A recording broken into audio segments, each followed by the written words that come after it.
ओम शांति। प्रातः मुरली बाप दादा मधुबन।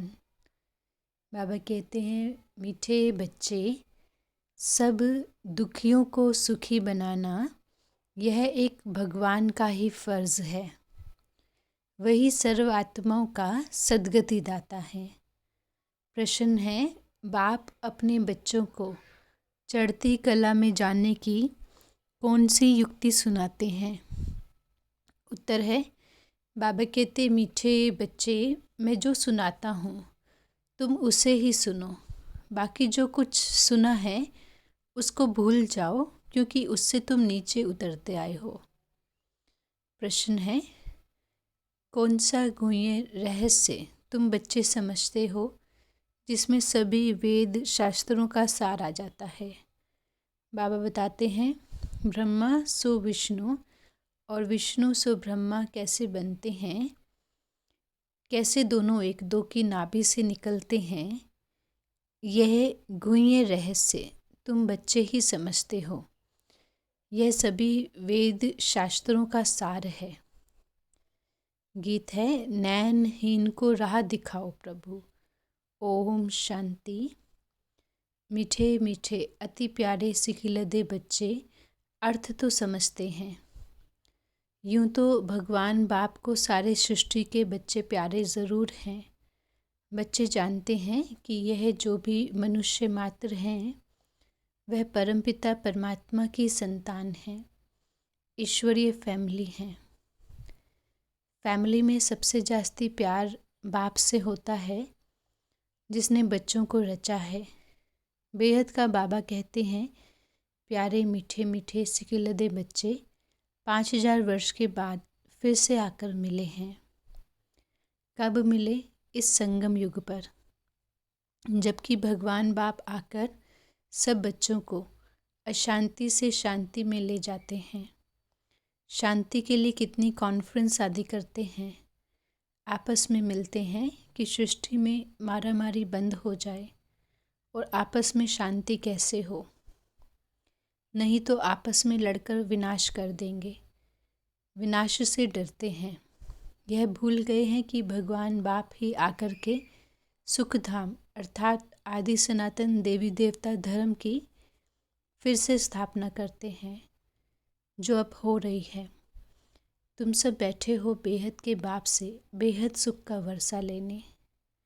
तुम जानते हो बरोबर परमपिता परमात्मा आकर फिर आसुरी दुनिया का विनाश कराते हैं।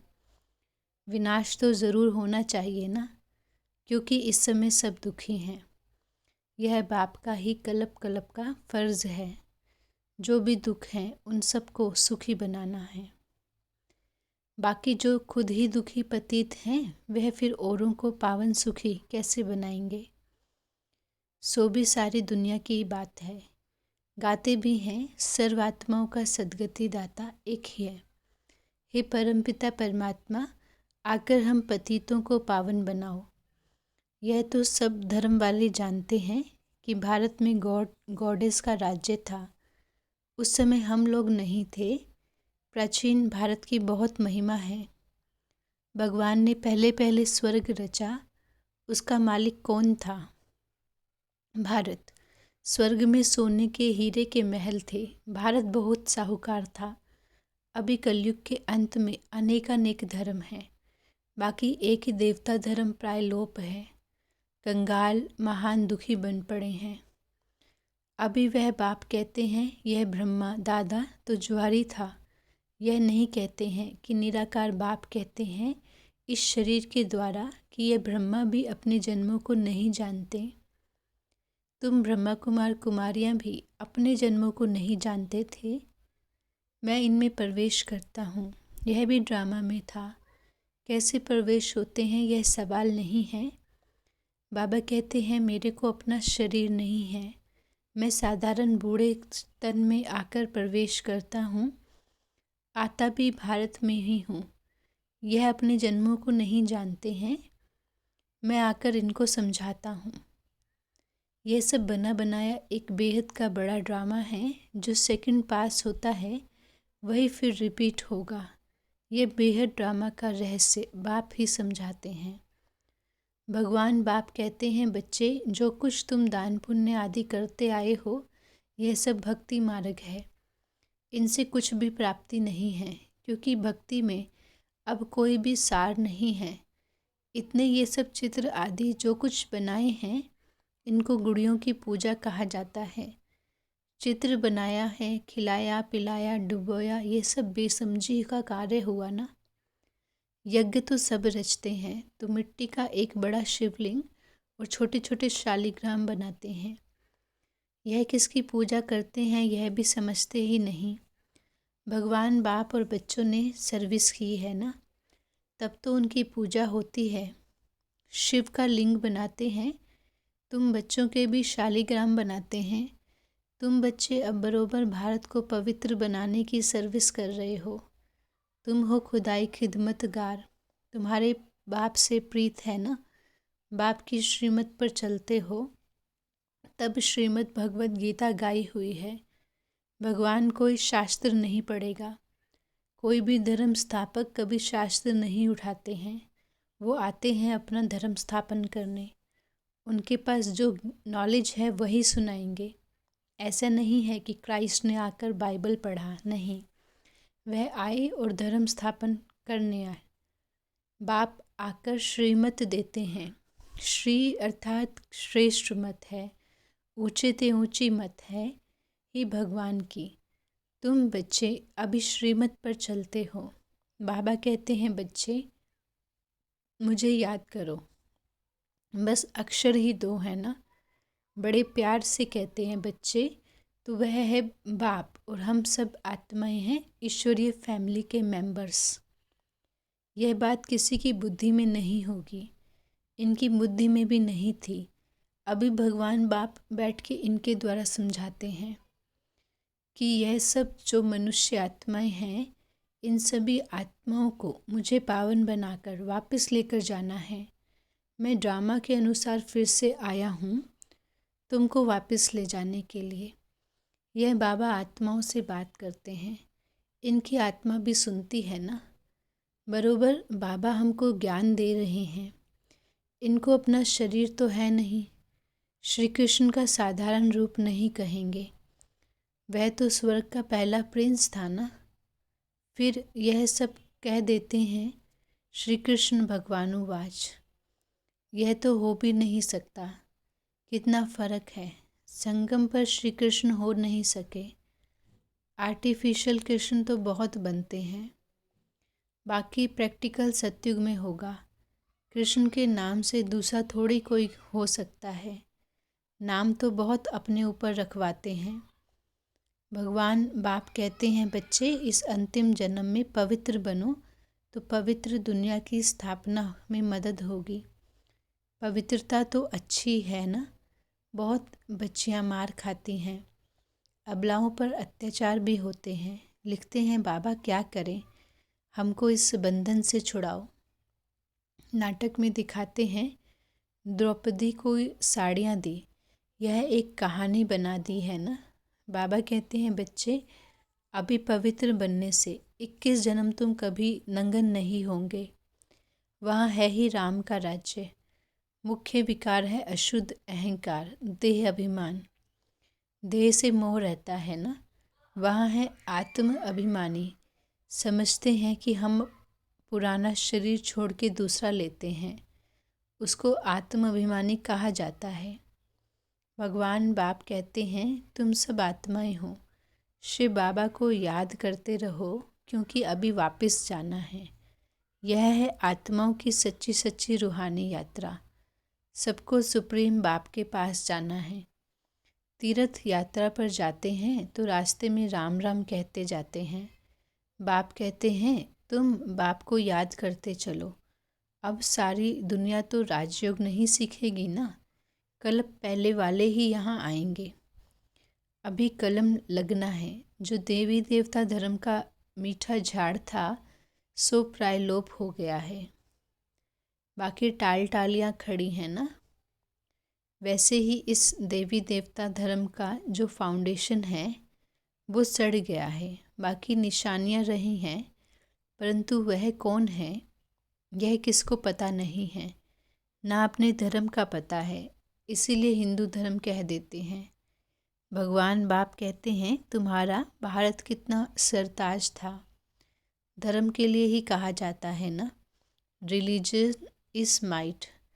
अभी तो देवता धर्म है नहीं, फिर वह धर्म कैसे स्थापन हो। भगवान बाप है सर्वशक्तिमान, वर्षा उनसे मिलता है, ताकत भी उनसे मिलेगी। बाप है सृष्टि का बीज रूप, हम उनकी फैमिली हो गए। बाप सत्य है, चैतन्य है, ज्ञान का सागर है, सब कुछ आत्मा में है। आत्मा ही सुनती है ना, पढ़ती है।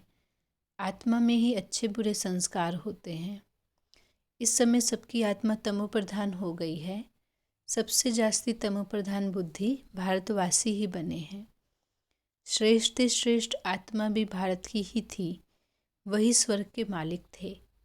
यह नाटक बना हुआ है, सबको अपना अपना पार्ट मिला हुआ है। आत्माएं सब एक जैसी हैं, उनमें कोई फ़र्क नहीं है। ऐसा नहीं है कि हमारी आत्मा छोटी है, बाबा बड़ा है, नहीं। आत्मा छोटी बड़ी नहीं होती है। आत्मा में तो 84 जन्मों का पार्ट है जो फिर से रिपीट करती है। उनकी कभी एंड नहीं होती है। एक आत्मा कितनी सर्विस करती होगी। वह अविनाशी पार्ट कभी मिटने वाला नहीं है। क्या यह बातें विद्वान पंडित शास्त्रों की अथॉरिटी जानते हैं? इतनी छोटी आत्मा में कितना भारी पार्ट है। परमपिता परमात्मा भी ड्रामा के वश में है, पार्ट बजाने के लिए बंधा हुआ है। एक्यूरेट टाइम पर ही आएंगे। उनको भी अपना पार्ट टाइम पर बजाना है ना। सबको सुखी बनना है। ख्याल करो आत्मा क्या है। बाबा की आत्मा भी इतनी छोटी बिंदी मिसल है। इतनी छोटी चीज़ की पूजा तो कोई कर नहीं सकते हैं। भक्ति के लिए फिर बड़ा बनाते हैं जिसकी पूजा हो सके, जिसको शिव अथवा रुद्र भी कहते हैं। है बिंदी मिसल, तिलक देते हैं ना। यहाँ यह बड़ी समझने की बातें हैं और तो कोई समझा नहीं सकते हैं। यह तो भगवान बैठ समझाते हैं। बहुत महीन बातें हैं। बाबा समझाते हैं, बच्चे आत्मा देखो कितनी छोटी है, आत्मा के ऑर्गन्स देखो कितने बड़े हैं। इस समय सबकी आत्मा और शरीर दोनों ही पतित हैं। अभी फिर पावन बनना है। तुम आव्यभिचारी बनो, एक से ही सुनो, एक को ही याद करो। ओहो बाबा आप तो बड़ी कमाल करते हो, कैसा ज्ञान सुनाते हो, और किसकी ताकत नहीं है जो यह ज्ञान दे सके। तुम्हारी चढ़ती कला अभी होती है ना, जबकि भगवान बाप आकर पढ़ाते हैं। इस समय सभी मनुष्य मात्र पतित हैं, इसीलिए बाबा कहते हैं मैं सबका उद्धार करने के लिए आता हूँ। रात से दिन में जाने का रास्ता बताता हूँ। गाते भी हैं नैनहीन को राह दिखाओ। गोया सभी कहते हैं हम नैनहीन हैं, हमको राह बताओ। कहाँ की राह बताएं? अपने घर की। यहाँ तो बहुत दुख है ना। बाबा हम अंधों की लाठी तो आप ही हो ना। बाबा अक्षर से वर्षा याद आता है। प्रभु या ईश्वर कहने से वर्षा का नशा नहीं होता है। तमेव माता च पिता तमेव, यह उनकी महिमा है। मनुष्य कह देते हैं यह वेद तो अनादि है, परंतु पूछो कि कब से पढ़ते आए हो। क्या सतयुग से लेकर? वहाँ शास्त्र तो होते ही नहीं हैं। यह है भक्ति मार्ग के, कुछ भी जानते नहीं हैं। बाबा कहते हैं अभी मैं आकर तुमको सबका सार समझाता हूँ ब्रह्मा के द्वारा। ब्रह्मा बच्चा मेरा है या विष्णु की नाभि से निकला है? ब्रह्मा तो शिव का बच्चा हुआ, विष्णु का बच्चा तो नहीं है ना। हाँ, ब्रह्मा ही फिर विष्णु बनते हैं, फिर विष्णु 84 जन्म के बाद ब्रह्मा बनते हैं। यह बहुत गुह्य रहस्य हैं जो तुम बच्चे ही समझते हो। अभी ब्रह्मा मुख के द्वारा तुम ब्राह्मण बच्चों का जन्म हुआ है, तो कितना नशा और खुशी तुम बच्चों को होनी चाहिए। अच्छा, मीठे मीठे सिखलधे बच्चों प्रति माता पिता बाप दादा का याद प्यार और गुड मॉर्निंग। रूहानी बाबा की रूहानी बच्चों को नमस्ते। हम रूहानी बच्चों की मीठे रूहानी बाबा को नमस्ते बाबा, शुक्रिया बाबा। धारणा के लिए मुख्य सार है। संपूर्ण पावन बनने के लिए अव्यभिचारी बनना है, एक भगवान बाप से ही सुनना है, एक को ही याद करना है, खुदाई खिदमतगार बनकर भारत को पावन बनाने की सेवा करनी है, एक बाबा से प्रीत बुद्धि रहना है। वरदान, सब स्थिति के द्वारा हर परिस्थिति को पार करने वाले मास्टर त्रिकालदर्शी भव। जो बच्चे त्रिकालदर्शी स्थिति में स्थित रहते हैं वह अपनी सब स्थिति के द्वारा हर परिस्थिति को ऐसे पार कर लेते हैं जैसे कि कुछ था ही नहीं। नॉलेजफुल त्रिकालदर्शी आत्माएं समय के प्रमाण हर शक्ति को, हर पॉइंट को, हर गुण को ऑर्डर से चलाते हैं। ऐसा नहीं है कि समय आने पर ऑर्डर करेंगे। सहन शक्ति को और कार्य पूरा हो जाए फिर सहन शक्ति आए। जिस समय जो शक्ति जिस विधि से चाहिए उस समय अपना कार्य करें, तब कहेंगे खजाने के मालिक मास्टर त्रिकालदर्शी। स्लोगन, जो सदा खुश रहते हैं और सबको खुशी बांटते हैं वही सच्चे सेवाधारी हैं। ओम शांति।